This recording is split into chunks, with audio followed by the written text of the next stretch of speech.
दे देवो, 9 दिन भर दुर्गा दाइल न्योता दे देना। जाना न्योता दे देवो, 9 दिन भर दुर्गा दाइल न्योता दे देना। जाना न्योता दे देवो, 9 दिन भर दुर्गा दाइल न्योता दे देना। जाना न्योता दे देवो, 9 दिन भर दुर्गा दाइल न्योता दे देना। 16 सिंहासन बैठक देके, 16 सिंहासन बैठक देके, भगवा सिंहासन दे देवो, जाना न्योता दे देना।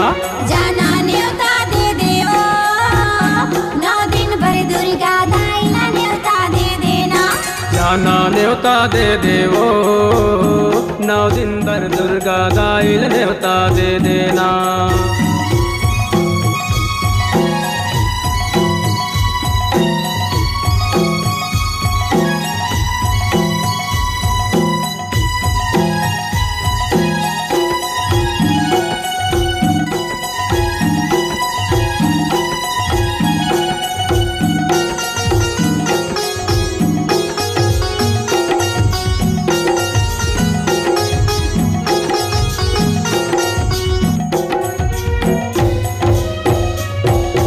तोर सेवा माए मोर मैया, पंडित ला बुलवाए वो, पंडित ला बुलवाए भवानी, पंडित ला बुलवाए वो।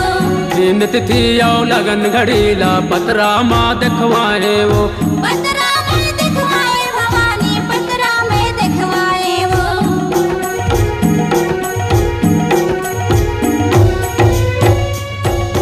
तोर सेवा माए मोर मैया, पंडित ला बुलवाए वो, पंडित ला बुलवाए भवानी, पंडित ला बुलवाए वो।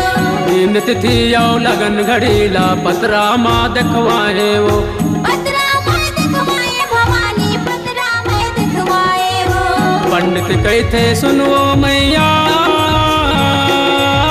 पंडित कहते सुनो मैया, पूजा के मरम ला बतावे, जाना न्योता दे देना।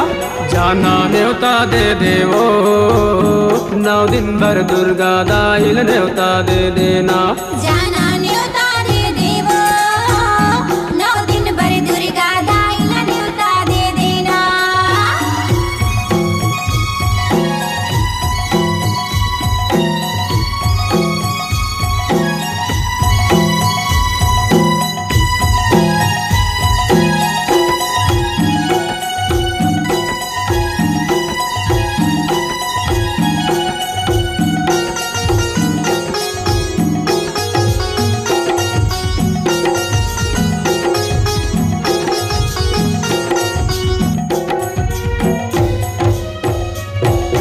तोर सेवा माए मोर मैया, बैगाला बुलवाए वो, बैगाला बुलवाए भवानी, बैगाला बुलवाए वो।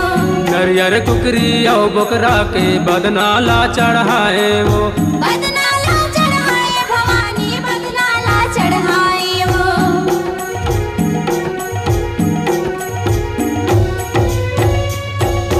तोर सेवा माए मोर मैया, बैगाला बुलवाए वो, बैगाला बुलवाए भवानी, बैगाला बुलवाए वो। नरियर कुकरी और बकरा के बदनाला चढ़ाए वो, बदनाला चढ़ाए भवानी, बदनाला चढ़ाए वो। बैगा कहते सुनवो मैया, बैगा कहते सुनवो मैया, वेद के सोटा मांग वही बे, जाना न्योता दे देना। जाना न्योता दे देवो, 9 दिन भर दुर्गा दाइल न्योता दे देना। जाना न्योता दे देवो, 9 दिन भर दुर्गा दाइल न्योता दे देना।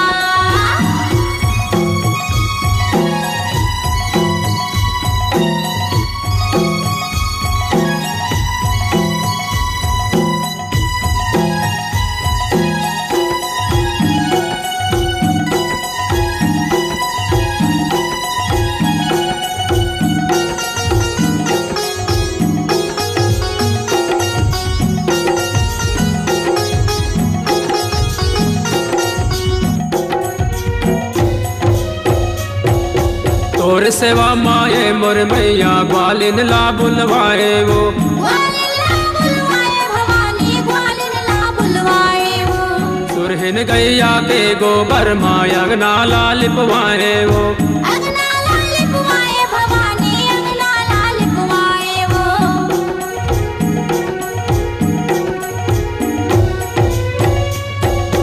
तोर सेवा माए मोर मैया ग्वालिन ला बुलवाए वो ग्वालिन ला बुलवाए भवानी ग्वालिन ला बुलवाए वो सुरहिन गैया के गोबर माय अगना ला लिपवाए वो अगना ला लिपवाए भवानी अगना ला लिपवाए वो ग्वालिन कहते सुनवो मैया